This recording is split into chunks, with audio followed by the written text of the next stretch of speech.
right, okay, we're back. Where was I?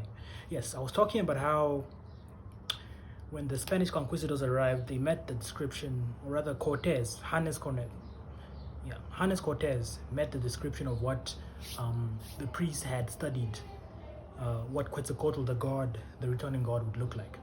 And so he described him as a pale-faced man with a black beard, and he would come there to destroy everything they knew and everything they were used to. So when Montezuma found out that this guy who had an eerily similar appearance to Quetzalcoatl, this god who was supposed to return, right? He immediately thought this was Quetzalcoatl. He immediately thought that Cortez was Quetzalcoatl returned. And as Cortez and his men tore through inland towards Mexico City, they were led there by Montezuma sending gifts to him. Montezuma would send gifts and say, look, he was trying to bargain basically. He was asking the god Cortez, how many golds and silver, how much gold and silver and diamonds and not diamonds rather, but how much gold and silver and gifts would it take for you to stay away from my city, for you to stay away from coming here? Because to Montezuma now, they had been sacrificing and praying to this god who was the enemy of Quetzalcoatl, who had now returned, and he did not want Quetzalcoatl anywhere near his city.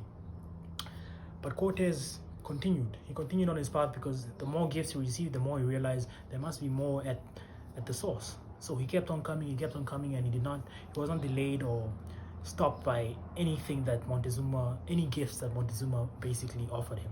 Because Montezuma kept on offering and he just kept on accepting and then continued on his path. And finally he arrived at Mexico City, where he met Montezuma, and Montezuma was disheartened that the god had arrived, but he was like, okay, fine, since he's here, let's just give him some rest and hopefully he will leave.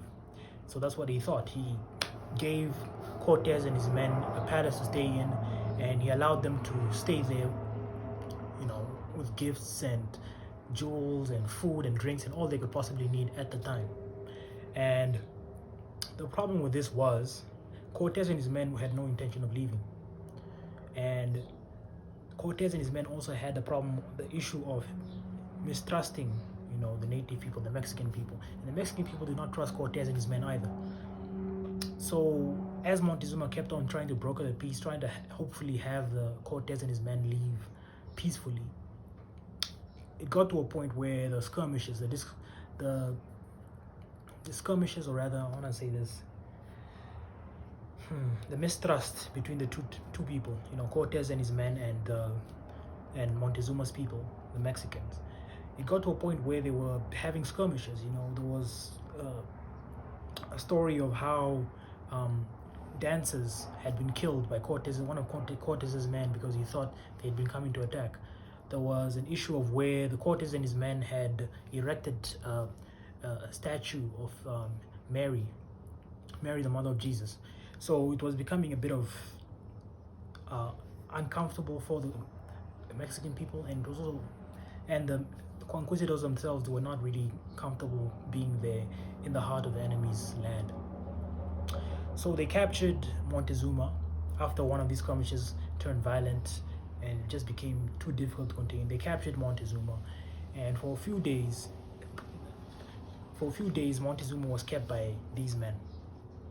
Now the problem with this was Cortez had left his men there, and he promised to return.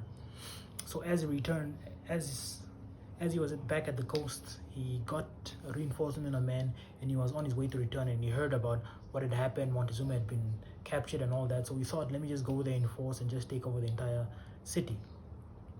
So he arrives there at Mexico City to find that the Mexicans have elected a new leader, and now they just want Cortez and his men gone and dead. They want to kill him. So essentially, when he arrived back there at Mexico City, he found a war. His men had been killed and tortured and sacrificed, and as he arrived fighting the war, it was quite difficult because these men were in their element, and they had been planning it for a while. So Cortez realized that he could not win this war, he could not win this siege, this fight with just his men alone. He needed Montezuma to go talk to his people. Montezuma was reluctant, but eventually he was persuaded and he went out to go talk to these people. But he went out as an ex-emperor because, like I said, they had already elected a new emperor while in his absence, and he was no longer a man of authority. He was no longer the revered and great god that he had been before. So as Montezuma went out to go broker a peace between the conquistadors and his people, he was struck by a stone.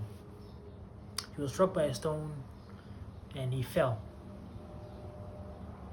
Cortez and his men managed to drag him back to the palace where they were staying in, there in Mexico City, and they tried to save his life, but the will of life had left him already. So now what we had here was a dead ex-emperor and Spanish invaders basically huddled up in a palace in the middle of enemy grounds. They fought for about 4 days, and after those 4 days had happened, many of Cortez's men had been captured and killed, and they left. They ran away with their tail between their legs back to get more reinforcements because they had lost. And Cortez and his men returned about a month later to siege the city, and they destroyed literally everything there.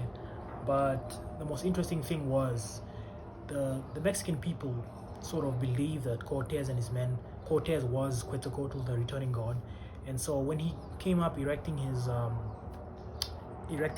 temples to Christianity and all that, the Mexicans believed this was the new faith that their new god wanted them to follow. So they followed it quite clearly and quite vigorously and believed it amazingly. They followed the new god's path. But Montezuma, the great king, the great cannibal, the great leader of this nation, he died because when I look back on it and I think about it, I say he died because he thought he could tempt fate. He thought he could change fate. What he should have done as a leader is considered any and all threats as enemies. He should have considered Cortez, God or not, an enemy to him. And he didn't. He lost his kingdom, he lost his life, and it was all over a prophecy that he had sort of self-generated. He made the prophecy happen. He allowed it to happen. Okay, I think that's all for now. Thanks for joining me, and peace.